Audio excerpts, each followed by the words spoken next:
అమ్మ పాట అన్న ఇంతకుముందు కన్నారు కదా, అమ్మ పాట చేస్తుంది ఇది. ఇక మీరు ఏడవద్దు మరి ఈ పాట. ఓకే. సో డిస్క్లైమర్ అనమాట, మీరు ఏడవని అంటేనే నేను పాడతా.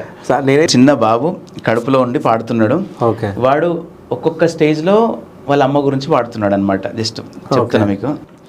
నెత్తురు మాంసాలేనా బువ్వని తిన్నానే, ఒత్తిగిల్లి పేగుల్లో పత్తి పరుపని పన్నానే, కాళ్లతో పొత్తి కడుపున జాడిచ్చి తన్నానే, మొత్తుకొని నొప్పి కొర్సి బతుకిత్తేనే ఉన్నానే, మాణం మంత్రసాని ముందెట్టి పానం యముని పాసాన గట్టి, ప్రేమనంత నా చుట్టూ చుట్టి ఇచ్చావి జన్మ, బొడ్డుకున్న పేగు తెగ్గొట్టి కన్నీళ్ళని నవ్వుతో నెట్టి, ముత్తేమంత ముద్దును పెట్టి మురిసావే అమ్మా, ఏడుపు నవ్వు ఎల్గు సీకటి నువ్వమ్మా నా